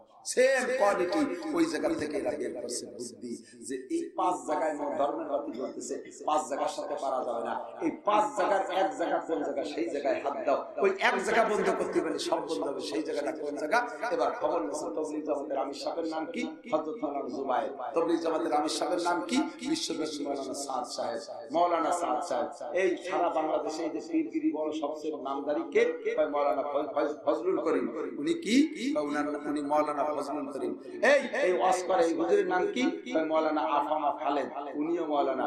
এই জুমার দিন মসজিদে ওয়াজ করে হুজুরের নাম কি? ওটার নাম মাওলানা শামসুল হক। এরপরে মাদ্রাসার মুতামিমের নাম কি? মাওলানা আব্দুর রহমান। সব জায়গাতে দেখি মাওলানা। মাদ্রাসায় ধর্মের বাতি জ্বলে, সে জায়গাও মাওলানা। তবলিগে ধর্মের বাতি জ্বলে, সে জায়গাও মাওলানা। পীরগিরি করে ধর্মের বাতি জ্বালায়, সে জায়গাও মাওলানা। ওয়াজ করে যিনি, উনিও মাওলানা। মসজিদের ইমাম খতিব, তিনিও মাওলানা। সবই জায়গায় মাওলানা। এই মাওলানা পয়দা হয় কোন জায়গায়, সেই জায়গায় হাত দাও। এই মাওলানা প্রোটেকশন বন্ধ করতে পারলি সব বন্ধ। মাওলানা জন্ম নেয় কোন জায়গা? ঢাকা জাহাঙ্গীরনগর বিশ্ববিদ্যালয়। কথা বল না কেন? কার্ল মার্কস বিশ্ববিদ্যালয়। মাওলানা পয়দা হয় কোথায়? মাদ্রাসায় মাওলানা পয়দা হয়। তাহলে বুঝছি এই সারা দুনিয়ার মুসলমানের বৃদ্ধির গুড়া হলো মাদ্রাসা। মাদ্রাসা বন্ধ করতে পারলে সব জায়গা সাইজ হয়ে যাবে। অতএব এই মাদ্রাসা বন্ধ করার সিস্টেম কি? আমরা যদি মাদ্রাসা বন্ধ করে যাই তাহলে সারা দুনিয়া আগুন জ্বলে যাবে। আমাদের বলার দরকার নাই। মৌলবীদের একটা বলাই দাও যে মাদ্রাসায় পড়াইয়া বেতন খাইলে ওই টাকা ব্যবসাকে টাকা চাইতে হারাম। এই কথা বলে দেখবা যে সারা দুনিয়ার মধ্যে খেলা জমে গেছে। কথা বলে ঠিক কি ঠিক না? আর তাই বলাই দিয়া এই আমার বাংলাদেশ সফরের ভিতরে আমি নগদে জানি 50 জন আমার তবলিগী সাথী ভাইরা যারা আমার কথায় তবলিগী যাইয়া ছেলেদেরকে মাদ্রাসায় দিয়েছে, এখন তারা হযরত মাওলানা সাদ সাহেবের ভক্ত হইয়া 50টা ছেলেকে মাদ্রাসা থেকে তুলে নিয়ে গেছে বাপরা। তাই মাদ্রাসায় পড়িয়ে পরে পড়াবি, আর ওই টাকা হবে ব্যবসাকে টাকার চাইতে হারাম। সুতরাং তার আগেই আইছে তুই বেরাকে ভর্তি হয়ে যা, গ্রামীণ ব্যাংকে চাকরি দিয়ে বাস্তি যদি চাই, হালাল যদি খাইতে চাই, দিয়ে কারবারে ঢোক। আমার ছেলে যে মাদ্রাসায় পড়ে ওই মাদ্রাসা থেকে কিছুদিন আগে লোহাগাড়া নড়ালি ইউটিউবে আপনার একটা ওয়াজ দেখবেন, আমার একটা ওয়াজ আছে, আমি বয়ান করতেছিলাম, এই বর্ণনা দিচ্ছিলাম, অদস্ত পরের দিন সেই লোকের ছেলে, আমার ছেলে যে মাদ্রাসায় পড়ে ওই মাদ্রাসা থেকে উঠে নিয়ে মাদ্রাসায় পড়াবো না, মাদ্রাসায় পড়ানোর পরে এগুলো পড়ে হবে আলেম, আলেম হওয়ার পরে শিক্ষকতা করবে, মসজিদে ইমামতি করবে, এই টাকাগুলো ব্যবসাকে টাকা সেটা খারাপ তুলে নিয়ে গেছে, তাহলে পশ্চিমবঙ্গের খেলা জমে গেছে। কথা বলেন ঠিক কি ঠিক না? এরপরে বাংলাদেশের মুরব্বীরা পরামর্শ সাপেক্ষে ইজতেমা ডাকছে, টুঙ্গি ইন্ডিয়া ইজতেমা ডাকছে, বছর জেলায় জেলায় ইজতেমা দিয়ে আরেক খেলা জমাইছে। কিছুদিন আগে ফেসবুকে দেখি ভোলার ইজতেমা, ইজতেমা লেখছে কি জানেন? ইজতেমা সব পিকচার দিয়ে উপরে হেডলাইন লেখছে ভোলার ইজতেমা, জেলা ইজতেমা, চারিদিকে বিশাল লোক, চারিদিকে লোকে লোকাশূন্য, বুঝেন নাই? চারিদিকে লোকে লোকাশূন্য, মাঠে দিয়ে দাঁড়ানোর জায়গা নাই, এত লোক, লোকে লোকাশূন্য। যথেষ্ট লোক ইজতেমা আসার ইচ্ছা ছিল, সকলে পারে নাই, অনেকে নিজামুদ্দিন চলে গেছে, যা আসছে একেবারে কম না, প্রায় 60 থেকে 65 জন হবে। জেলা ইজতেমায় 5 লক্ষ লোক হয়, সেই জায়গায় 60 থেকে 65 জন আড়িপাতি মাথার তলে রেখে বেলা দিচ্ছে, শুয়ে দিচ্ছে, ঘুমিয়ে দিচ্ছে। ও দোস্ত, এইটা মিডিয়ায় চলে গেছে, তারা খুশিতে এখন পাশা থাবলাইতেছে, ডিসি মুসলমানদের খেলা জমাইয়া দেখ কিভাবে ইজতেমার খেলা করে কয়, এমন করে চলতেছে বাংলাদেশে। তোরা বলেন ঠিক কি ঠিক না? আমি আহ্বান করব, ও দোস্ত, মসজিদে ইমামতি করে বেতন খাও যদি হারাম হয়, বেচাকে টাকার যে হারাম হয়, কথাটা কোথায় চলে গেছে? মক্কার ইমাম আব্দুর রহমান সুদাইসি উড়িয়া বেতন খায়, মসজিদে নববীর ইমাম সাহেব বেতন খায়, তাহলে তাদের ইমাম, সেই ইমামদের বেতন যদি বেচাকে টাকার যে হারাম হয়, তাহলে নামাজ পড়বেন কার কাছে? এমন বক্তব্য দিয়ে সারা দুনিয়ায় আগুন জ্বালায় যাচ্ছে, শান্তি সব চলে গেছে, মশওয়ারা বাদ, শান্তি তখন শেষ। নবী বলেন, ইজা কানা উমারাকুম খিয়ারাকুম, যখন হবে নেতারা ভালো, যখন ওয়াগনিয়াকুম সুমহাকুম, দলিল হবে তখন দানবীর, ওয়া উমুরুকুম শুরা বাইনাকুম, তোমাদের প্রত্যেকটা কাজ হবে পরামর্শ সাপেক্ষে, তখন তোমাদের জন্য দুনিয়া হাজারুল আরদি খায়রুম মিন মাদিহা, মরার চাইতে বেঁচে থাকা ভালো। জোরে বলেন ঠিক কি ঠিক না? আপনারা তাবলীগ পছন্দ করেন, কে একটু হাত দেখাবেন। নারে তাকবীর, আল কোরআনের আলো, আল হাদিসের আলো, টুঙ্গির ইজতেমা সফল হোক, সফল হোক, টুঙ্গির ইজতেমা, উলামায়ে কিরাম জিকানে, ওয়াজাহাতি উলামা জিকানে, দাওয়াতি উলামা জিকানে, বাকালি উলামা জিকানে, আরে তাকবীর, মাশাআল্লাহ, হাক্কামান। যাবেন তো ইনশাআল্লাহ ইজতেমা? যাবেন তো ইনশাআল্লাহ? এই যুবক কত জায়গা শিক্ষা সফরে যায়, এবারে শিক্ষা সফর হবে টঙ্গীর ইজতেমা, ঠিক? অন্যবার না গেলে এবার যাবেন ইনশাআল্লাহ। তারা বুঝাইতে চাইতেছে আমরা যাব না ইজতেমায়, দেখি ইজতেমা করে কারা। এবার দেখবেন ইজতেমা সারা বাংলাদেশের সমস্ত উলামায়ে কেরাম, বক্তা যারা মাঠে ময়দানে, সবাই টঙ্গীর ইজতেমার তশকিল করতেছে। ইনশাআল্লাহ টঙ্গীর ইজতেমা বিগত সময়ের চাইতে দ্বিগুণ সফল হবে ইনশাআল্লাহ। আল্লাহু আকবার। আমি গভীর রাতে কথা বলতে পারি না, আমার ওয়াজের লাস্ট টাইম হলো 11টা, আর সেখানে স্থানই পাইছি 11টা। এখন বুক ব্যথা, পারতেছি না, কষ্ট হচ্ছে। সময় মতো কথা পাইলে, টাইম পাইলে আর একটু কিছু কথা বলার ইচ্ছা ছিল আপনাদের এখানে, কোনোদিন আসিনি। হাজার হাজার মানুষ ইউটিউবের মাধ্যমে মহব্বত করেন, ভালোবাসে। আল্লাহ যদি বাঁচায় ভবিষ্যতে হবে এই মাহফিল, একজন মানুষ যদি উঠে যায়, বলবো যে ওই লোকটা মাহফিল বিপক্ষের লোক, আমি তার সবাই ডাকে দেখাবো যে মাহফিল বিপক্ষের লোক, ওই যে চলে যাচ্ছে। একমাত্র পেশাবাসী একাঙ্গ নিশ্চয় করবেন, তারা ছুটি দেব, মিথ্যে কথাকে আঙ্গুল দেখায় চলে গেলে ডাইরেক্ট। আল্লাহ সবাইকে সুস্থ রাখুন, করবেন আমিন। আগামীবার আসবো ইনশাআল্লাহ। আমি মন খুলে কথা বলতে পারি না, আমার মনের থেকেই স্বাদ নষ্ট হয়ে গেছে, আমি এত রাতে ওয়াজ করতে পারি না। পরবর্তীতে আমার যদি কেউ প্রোগ্রামে ডাকেন, তাহলে আমার টাইম লাস্ট হবে 11টা, এর ভিতরে আমি বিদায় দিতে স্টেজ থেকে, তাহলে কিছু কথা বলতে পারবো ইনশাআল্লাহ। এই রাত্রে গলা বসে গেছে, গত 2 রাত্রে মাহফিল ছিল, মাইক সাইক পর্যন্ত খারাপ, এই মাহফিলে বসায় দিছে। বাকি মাহফিল যুবকরা করতেছে, হ্যাঁ, যুবক সংগঠন না, যুব সংঘের যুবকদেরকে দেখেছি, অনেক বয়সী যুবক না, একেবারে অল্প বয়সী, হালকা পাতলা কলেজের ছাত্র, একটু দোকানপাট করে, একটু ব্যবসা বাণিজ্য করে, এই জাতীয় যুবকরা। এই যুবকদের এই মাহফিলটা আল্লাহ তাআলা কিয়ামত পর্যন্ত কায়েম রাখুন, করে বলেন আমিন। এখন এই যুবকদের আগামী বছরও মাহফিলটা হবে, এর জন্য তাদের পাশে যদি আমরা না দাঁড়াই তাহলে ওরাই যুবকরা এত পয়সা পাবে কোন? ওরা তো শিল্পপতি কোটিপতি না। কথা বলেন ঠিক না? তা আল্লাহ পাক এই আজকের মাহফিল থেকে যত কথা হয়েছে অত কথায় একটা কথা 60 বছর নফল ইবাদতের সওয়াব হয়েছে। এই বস্তা ভরে নেকি আরামসে পাবেন মাত্র একটা প্যান্ডেল করে দিলে। একজন যদি বলে যে জি হুজুর প্যান্ডেলটা আমি করে দেব,